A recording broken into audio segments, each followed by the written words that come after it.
Hi friends, எல்லாருக்கும் வணக்கம். இன்றைக்கி நம்மளோட வீடியோவில் பார்த்தீங்கன்னா ரொம்பவே ஹெல்த்தியாக ஒரு ஈவினிங் ஸ்நாக்ஸ் தான் பண்ண போகிறோம். காலையில் டிஃபன் கூட சாப்பிட்லாம், ரொம்ப நல்லாயிருக்கும். ஸ்கூல் விட்டு வர பசங்களுக்கு இந்த மாதிரி ஹெல்த்தியாக செஞ்சு கொடுங்க, ரொம்ப விரும்பி சாப்பிடுவாங்க. ஆமாங்க, இன்றைக்கி அரிசி மாவு புட்டு தான் பண்ண போகிறோம். ரொம்பவே டிஃப்ரெண்ட்டாக பண்ணலாம். வாங்க புட்டு எப்படி பண்ணுறதுன்னு பார்க்கலாம். அரிசி மாவு புட்டு பண்ணுறதுக்கு ஒரு பவுல் எடுத்துக்கலாங்க.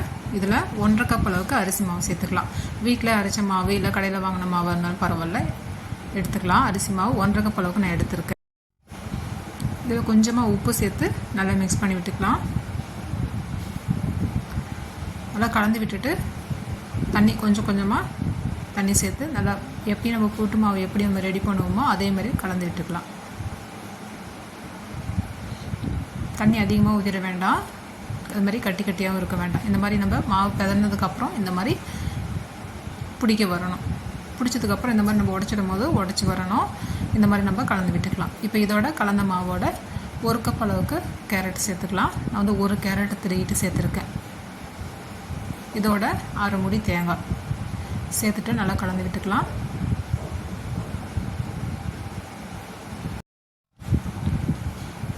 நல்லா கலந்து விட்டுக்கலாம். எல்லா பக்கமும் மாவோடு நல்லா சேர்ந்து வரணும். தேங்காயும் கேரட்டும் நல்லா கலந்து விட்டதுக்கப்புறம் 2 வாழைப்பழம் நல்லா பொடிசாக கட் பண்ணிவிட்டு சேர்த்துக்கலாம். எந்த பழமாக இருந்தாலும் பரவாயில்ல, வீட்டில் என்ன பழம் இருக்கோ நல்லா பழுத்த பழமாக இந்த மாதிரி நம்ம கட் பண்ணிவிட்டு சேர்த்துக்கலாம். நான் வந்து பழம் சின்னதாக இருந்ததுனால 2 பழம் கட் பண்ணிவிட்டு சேர்த்துருக்கேன். பெரிய பழமாக இருந்தால் 1 பழம் போதும், கட் பண்ணிவிட்டு சேர்த்துக்கலாம். அடுப்பில் இட்லி பண்ணி வச்சுட்டு தண்ணி ஊற்றிட்டு நல்லா கொதியணும். நல்லா கொதிஞ்சதுக்கப்புறம் நம்ம ரெடி பண்ணி வச்சுருக்க அரிசி மாவை வேக வச்சு எடுத்துக்கலாம்.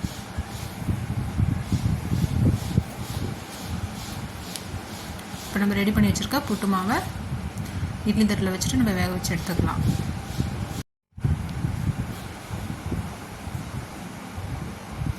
ரொம்பவே சீக்கிரமாக பண்ணிடலாம், ஒரு 10 நிமிஷத்தில் ரெடி பண்ணிடலாம். தண்ணி பார்த்திங்கன்னா நல்லா கொதிஞ்சிட்ருக்கு. இது மேலே தட்டு எடுத்து வச்சுட்டு மூடி போட்டு வச்சிடலாம். ஒரு 6லேருந்து 7 நிமிஷத்தில் ஹை ஃப்ளேமில் வச்சு நம்ம வேக வச்சு எடுத்துக்கலாம். ரெடி ஆகிடும் புட்டு. புட்டு வெந்ததுக்கப்புறம் பார்க்கலாம்.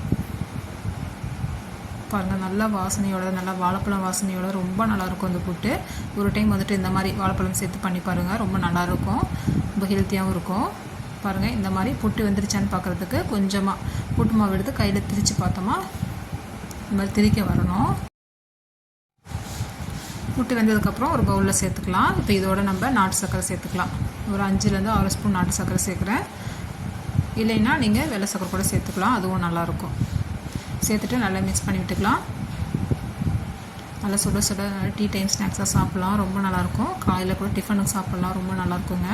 பசங்களுக்கு லஞ்சு கூட நீங்கள் கொடுத்து விடலாம், ரொம்ப விரும்பி சாப்பிட்டு வருவாங்க.